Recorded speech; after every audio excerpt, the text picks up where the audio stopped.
अभी हम निकल पड़े हैं अकबर टूम के वहाँ पे। तो अभी यहाँ क्या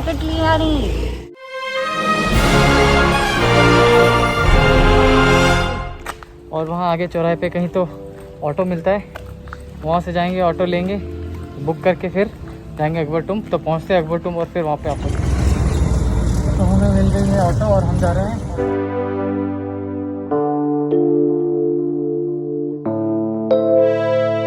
सिकंदर लोदी डायनेस्टी का सेकंड रूलर हुआ, जिसने आगरा शहर को बसाया और अपनी राजधानी यहाँ बनाई और यहाँ पर 1505 से 1517 तक रूल किया। 1517 में उसका डेथ हुआ तो कुछ टाइम के लिए इस बिल्डिंग में सिकंदर लोदी को दफन किया गया। अच्छा।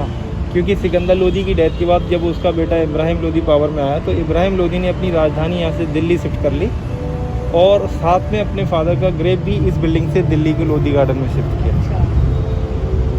बाद में इब्राहिम लोदी को बाबर ने फर्स्ट बैटल ऑफ पानीपत में हरा दिया। तो उसके बाद बाबर जब यहाँ पहुँचा तो ये सिकंदर लोदी का फोर्ट लूटा, उस दौरान ये बिल्डिंग डैमेज हुआ। रियल जो ग्रेव था वो अंदर था, ऊपर में डुप्लीकेट। यहाँ पर रियल ग्रेव नीचे था, यहाँ पर ऊपर डुप्लीकेट। अच्छा। बाकी साइड से जो रूम है वो उन्हें फैमिली के लिए बनाया था, लेकिन बाद में वैसा कुछ हुआ नहीं क्योंकि खुद सिकंदर लोदी का भी यहाँ से शिफ्ट हो गया, बाकी लोगों का यहाँ पे क्या आता। लेकिन सिकंदर लोदी ने अपने और अपनी फैमिली के हिसाब से ही इसे डिज़ाइन कराया और बनवाया। सिकंदर लोदी का प्लान था कि उसका बीच में होगा, उसके बाकी जो सराउंडिंग रूम है उनमें उसकी फैमिली की। लेकिन उसके डेथ के बाद ऐसा कुछ भी हुआ नहीं और खुद उसका भी यहाँ से शिफ्ट करते। 25 एकड़ एरिया है बाहर और अंदर मिलाकर। अभी हम बाहर हैं, बाहर का ये एरिया 75 एकड़ है और अंदर का एरिया है 150 एकड़।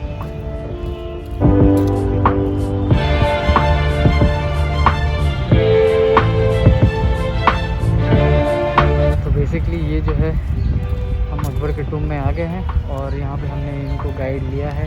ये हमें जो है सब कुछ बता रहे हैं यहाँ का कि क्या है, कैसा है, नहीं है। तो सुनते रहिए और जानकारी प्राप्त करते रहिए। इसका नाम है कांच महल। कांच महल। इसे 4th मुगल एम्परर जहांगीर ने 1605 से 1619 के बीच कंस्ट्रक्ट कराया। अच्छा। As a hunting laws.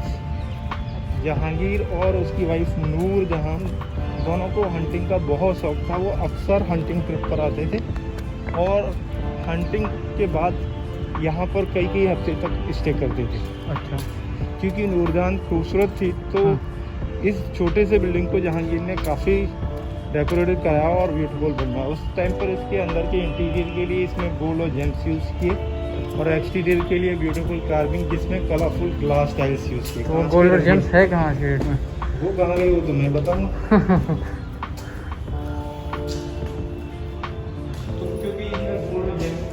वजह से ये बिल्डिंग औरंगजेब के टाइम तक सेफ और ब्यूटीफुल रहे। औरंगजेब के डेथ के बाद जब मुगल कमज़ोर हुए तो यहाँ की बिल्डिंग्स को जाट रूलर्स ने, अंग्रेजों ने लूटा और गोल्ड को निकालने के लिए इनमें आग लगाकर उसे मेल्ट आउट करने की कोशिश की, जिससे ये पूरे बिल्डिंग डिस्ट्रॉय ब्लैक हो गए।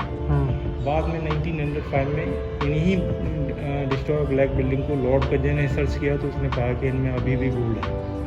तो उसने पहले इन जली हुई काली बिल्डिंग को क्लीन कराया। क्लीन करने के बाद जो कुछ बचा था उसे पूरा निकालने के लिए इनके अंदर के पूरे सरफेस उसने रिमूव कर लिए खरोंच ली से। अच्छा। और बाद में सिर्फ प्लास्टर और वाइट वॉश, तो अभी ये सिंपल वॉश।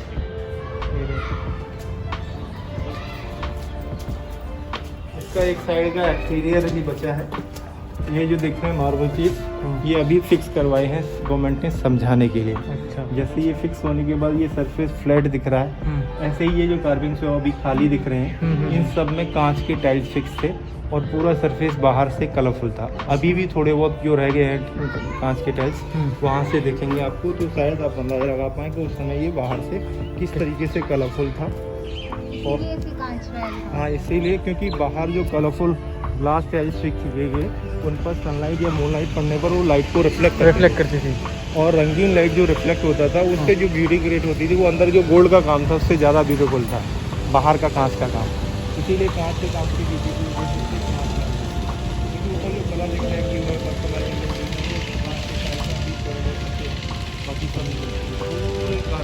पूरे ब्लू दिख रहे हैं, यही थे। ब्लू है, पर्पल है, येलो है, कई तरह के। कलरफुल टाइल्स जो है पूरे सरफेस में फिक्स की गई बाहर में चारों तरफ। और ये कार्विंग है। हाँ। तो ये पूरा जो था उस टाइम पे पूरी फुल्ली कलरफुल था। और क्योंकि कलरफुल था साथ में टाइल्स थे तो किसी भी तरीके का लाइट पड़ता था, सनलाइट या मूनलाइट, तो लाइट को रिफ्लेक्ट करते थे। और रंगीन लाइट जब निकलता था उससे जो ब्यूटी क्रिएट होता था वो अंदर गोल्ड के काम से ज़्यादा ब्यूटीफुल था। इसीलिए कांच के काम की ब्यूटी की वजह से इसे कांच महल नाम था।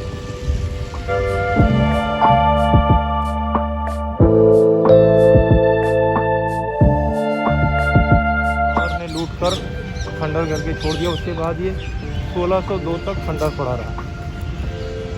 बाबर इसे लूटने के बाद आगे तक बढ़ा, कन्नौज तक, उधर बिहार तक भी गया, लेकिन बाबर ने अपनी राजधानी आगरा ही रखी। बाबर का टोटल लाइफ इंडिया में सिर्फ 4 साल था।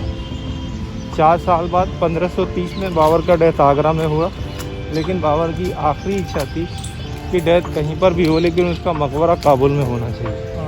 इसीलिए उसकी इच्छा को पूरा करने के लिए उसके बेटे हुमायूं ने बाबर की कब्र को आगरा से काबुल अफ़गानिस्तान शिफ्ट किया और अभी बाबर का मकबरा काबुल में है। उसके बाद फिर हुमायूं ने 1530 से 1541 तक रूल किया। 1541 में हुमायूं को एक अफ़गान रूलर शेर शाह सूरी ने हरा दिया। हुमायूं जान बचाकर बैटलफील्ड से भागकर ईरान चला गया। उसके बाद 1541 से 1555 तक सूरी डायनेस्टी का रूल रहा। 1555 में हुमायूं ईरान के रूलर की हेल्प से फिर से इंडिया वापस आया और सूरी डायनेस्टी के रूलर सिकंदर शाह सूरी को हराकर फिर से एम्परर बना। लेकिन अनलकी रहा कि फिर से पावर में आने के बाद भी सिर्फ 1 साल रूल किया और 1556 में दिल्ली के अंदर पुराने किले में लाइब्रेरी की सीढ़ी से उतरते हुए स्लिप हो गया और सीढ़ियों से गिरने की वजह से ही हुमायूं का डेथ हो गया। हुमायूं की डेथ के टाइम पर उसका बेटा अकबर 13 साल का था, लेकिन अराजकता फैलने की डर से उसे 13 साल की उम्र में ही एम्परर अनाउंस कर दिया गया और अकबर ने अपने सेनापति बैरम खान की केयर में रूल स्टार्ट कर दिया। 1565 में अकबर ने अपनी राजधानी आगरा शिफ्ट कर ली और आगरा में सबसे पहला बिल्डिंग आगरा फोर्ट रिकंस्ट्रक्ट करके फिर वहाँ अपनी राजधानी बनाई और उसके बाद फिर अपनी टेरिटरी को बढ़ाना शुरू किया। अकबर ने काबुल अफ़गानिस्तान से लेकर आसाम तक, कश्मीर से लेकर अहमदनगर गुजरात तक एक बड़ी टेरिटरी बनाई और लगातार 50 साल रूल किया, 1556 से 1605 तक। इन 50 सालों के रूल में अकबर ने बहुत सारे बिल्डिंग कंस्ट्रक्ट कराए, जिनमें से आगरा फोर्ट है, फतेहपुर सीकरी है, इलाहाबाद फोर्ट है, लाहौर फोर्ट है, कश्मीर फोर्ट है, हुमायूं टॉम दिल्ली है, अजमेर फोर्ट है, काबुल फोर्ट है, जामा मस्जिद आगरा है और अकबर का आखिरी बिल्डिंग था ये अकबर का आखिरी बिल्डिंग था। ये जो छोटा गेट दिख रहा है इसका नाम सलामी गेट है। इसकी खासियत है कि उस टाइम के लोगों की नॉर्मल हाइट से छोटा, बिल्डिंग से बाहर या सीढ़ियों से ऊपर, और अंदर जो अकबर का रूम है उससे स्ट्रेट बना है। अच्छा। हाँ, इसकी दूसरी खासियत है कि यहाँ से वहाँ कुछ नहीं दिखता है, लेकिन वहाँ से एक एक चीज़ गेट तक क्लियर दिखती है अंदर से। वो वाले अंदर गेट से? हाँ, अंदर से बिल्कुल अंदर जो लाइट दिख रहा है। हाँ हाँ हाँ। ये जो बड़ा खूबसूरत बिल्डिंग दिख रहा है इसका नाम दीन इलाही गेट है। अकबर ने धर्म चलाया था दीन इलाही, उसके सिंबल के तौर पे ये बिल्डिंग बनाया। आज के डेट में ये इंडिया का सबसे खूबसूरत गेट है और आगरा का सेकंड मोस्ट ब्यूटीफुल बिल्डिंग है, लेकिन ताजमहल से पहले बना हुआ है और उस टाइम पर और भी खूबसूरत था जब इसे लूटा नहीं गया था। तो इसी की खूबसूरती से प्रभावित होकर ताजमहल के लिए इसी का डिज़ाइन कॉपी किया गया। ताजमहल इंस्पायर्ड है इस बिल्डिंग।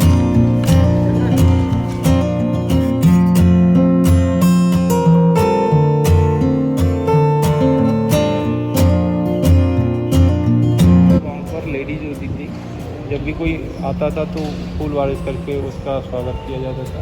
कुछ तरफ ऊपर नीचे बालकनी दिख रही हैं, बड़े बड़े ढोल नगाड़े रखे रहते थे, उन्हें बजाया जाता था जिससे दूर तक आवाज़ जाए और आसपास जो भी लोग हैं या अंदर सेना वगैरह के जो भी लोग हैं वो सब उस आवाज़ को सुनकर अलर्ट हो जाए, उन्हें पता चल जाए कि रॉयल फैमिली से आ रहा है तो वो सभी चौकट। चारों तरफ ये 4 गेट देखें, मीनार है, उसको जाने के लिए अलग अलग रास्ते। अंदर भी सिंपल रेड और सिंपल वाइट दिख रहा है क्योंकि इसका एक्चुअल जो सरफेस था वो पूरा रिमूव कर लिया गया। एक टिपिकल टाइम में यहाँ पर बहुत स्पेशल चीज़ देखेंगे, बहुत सारे डियर्स। अच्छा, यहाँ पे? हाँ, यहाँ पे लगभग 200 वो दिख रहे हैं वहाँ पे। वो है, इधर ये बैठे हुए हैं पेड़ के। अच्छा। हाँ, कई तरह के डियर्स हैं, पिकॉक्स हैं,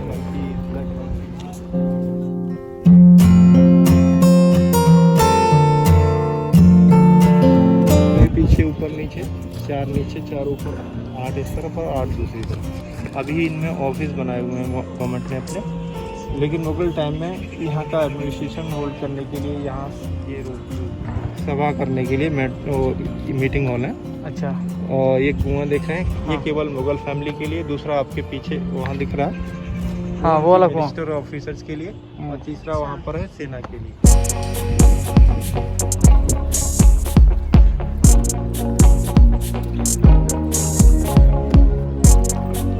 सामने जो बिल्डिंग देख रहे हैं वो जो टोटल एरिया है अंदर का 150 एकड़, उसके एग्जैक्ट सेंट्रल पॉइंट में बना है। उस बिल्डिंग का स्पेशलिटी है कि जितना डिस्टेंस से दिखते हैं उतना प्रॉपर दिखता है। जितना प्रॉपर यहाँ से दिख रहा उतना पास जाने पर दिखेगा नहीं। उसका स्पेशलिटी है कि दूर से वो पूरा पैलेस और दोनों दिखते हैं, लेकिन पास जाने पर रह जाता है तो पैलेस से वो पूरी तरह से गायब हो जाता है। वो जो बिल्डिंग है उसमें बादशाह अकबर ने अपने जिंदा रहने से लेकर मरने की बात तक की प्लानिंग की। ये जो बिल्डिंग का प्लानिंग था अकबर का, उस अकबर जब 60 साल के हुए 1602 में, तब ये बिल्डिंग प्लान में आया पक्के में। अकबर का ये ड्रीम था कि वो 13 साल की उम्र से लेकर 60 साल की उम्र तक लगातार रूल कर लिया है, तो अब रिटायर होना चाहिए और जहांगीर को रूल हैंड ओवर करने के बाद अपनी बाकी बची हुई ज़िंदगी पीसफुली एकांत में एक्सपेंड करनी चाहिए। तो जहांगीर को रूल हैंड ओवर करने के बाद अकबर यहाँ पर रहना चाहते थे। अकबर का प्लान था कि यहाँ जो भी लोधी बिल्डिंग से उन्हें हटाकर अपनी ज़िंदगी की सबसे खूबसूरत बिल्डिंग यहाँ पर बनाएंगे और जहांगीर को सत्ता देने के बाद अपनी बची हुई ज़िंदगी सुकून के साथ यहाँ पर गुजारेंगे। जब तक जिंदा रहेंगे यहाँ रहेंगे, मरने के बाद यहाँ ही दफन होंगे। यही बिल्डिंग फ्यूचर में उनका मकबरा या टूम हो जाएगा। और टूम भी ऐसा होगा जहाँ अकेले अकबर ही दफन नहीं होंगे, बल्कि परिवार के सभी लोग इन फ्यूचर जैसे जैसे डेथ होता जाएगा यहाँ ही लाए जाएंगे।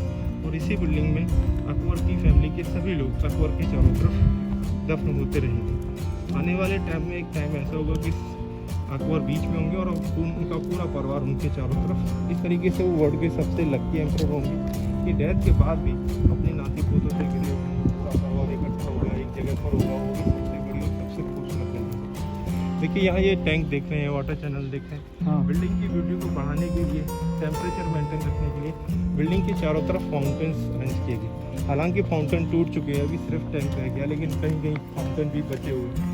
तो इनमें जब फाउंटेन चलती थी उससे एक तो बिल्डिंग को ब्यूटी मिलती थी, दूसरा टेम्परेचर मेंटेन रहता था, तीसरा टैंक फुल होने के बाद ये वाटर चैनल के थ्रू वो गार्डन में पहुँचता था और गार्डन में वही पानी इरीगेशन में यूज़ कर लेते थे। साइड से जो गोल गोल स्ट्रक्चर देख रहे हैं ये लाइटिंग अरेंजमेंट है। उस समय इलेक्ट्रिसिटी नहीं होती थी, मसाल यूज़ करते थे, तो मसाल होल्ड करने के लिए होल्डर लगे हुए हैं।